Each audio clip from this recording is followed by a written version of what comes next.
without her input, I truly believe that the city of Decatur would not have been as successful as far as integration was concerned. Our kids were not going to have all of the hand-me-down books.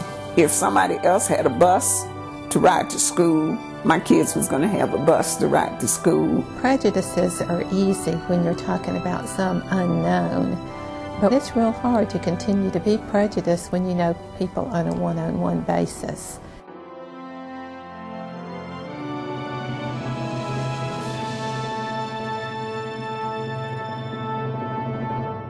The problem was there was these two schools that they claimed to be separate and equal.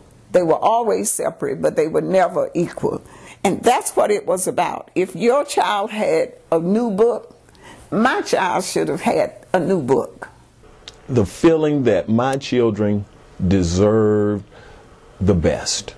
That's not easy for a woman of color to step out and to make that declaration that whatever is best for all kids, certainly I want my kids to partake in that. And she stepped out when it really wasn't popular for women, number one, to do that, and for women of color to do that, that's almost unheard of.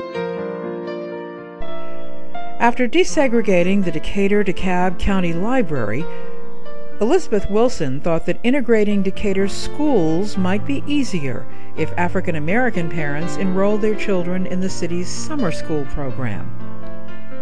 Wilson remembers the morning she and other parents went to meet with then Decatur School Superintendent Carl Renfro. He did not know they were coming.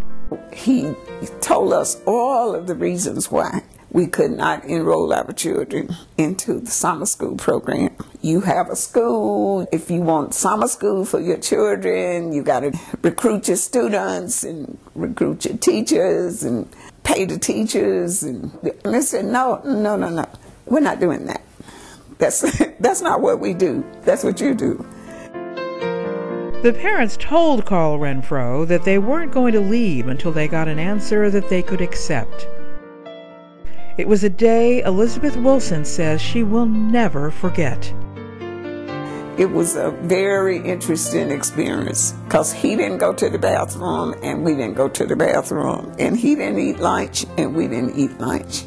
He finally said he would take the proposal to the board and ask them if they would send letters to all of the parents letting them know that we would have summer school at Trinity, which was, the all-black school, and that the board would pick up all of the costs.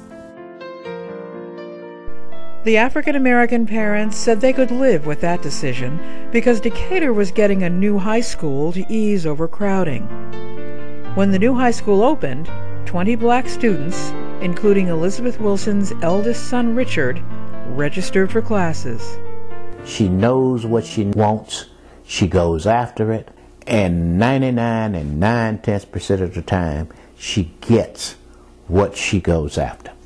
The newspapers reported that Decatur High School was integrated without any major incidents. There probably was some name-calling behind the back. It could have been a lot different than it was. It could have been violent, but I think it was that type leadership that led us in a direction that we were going to change. It was inevitable that we were going to change, and we were going to do it without the screaming and the hollering and the negativity.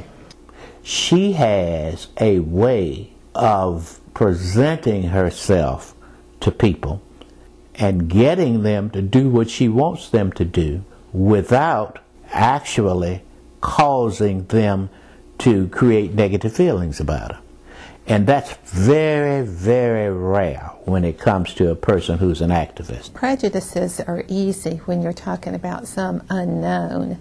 But when you bring people together and they actually talk to each other and realize maybe they have differences of opinion, but that's okay, but get people to know each other, get them to working together.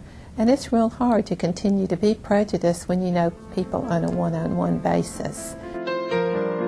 Richard Wilson made the school's basketball team, becoming the first African American to play basketball for Decatur High School. She just thought, like any good parent, if my child is playing, I'm going to be there. Nobody ever invited me from Decatur to come with them or sit with them. We would go to some places that we go to now that look tremendously different. I would look to see where I could get a seat. And we would sit down on a row to watch my brother play basketball. I tell people I was 120 pounds then, and I would find this little spot, and I would go and squeeze myself into it with my 2 children. And immediately everybody would get up off the row. Then we had plenty of room. She and I and my sister were there, and the only people that looked like us was my brother on the court and the janitor there in the building.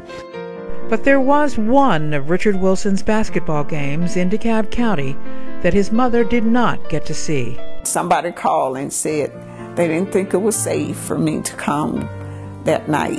And I said, but my son is going. And they said, your son will be protected, but we are not sure about you and the other 2 kids. And so I cried the whole time until my son got home. I wanted to be there. 41 years after his brother Richard helped integrate Decatur High School, Carter Wilson is now the school's athletic director. This past season, he coached his own son Nicholas, who plays varsity basketball for the Bulldogs. Wilson says his high school experience laid the foundation for his entire life, and that his mother was there for her children every step of the way. She gave me the opportunity to grow, to make some mistakes, but to know that she was always there if she was needed for any particular thing. And I think that was, that's the way I was like, man, that's it. Let kids, let them have the opportunity to be all that they can be. And don't put all those roadblocks.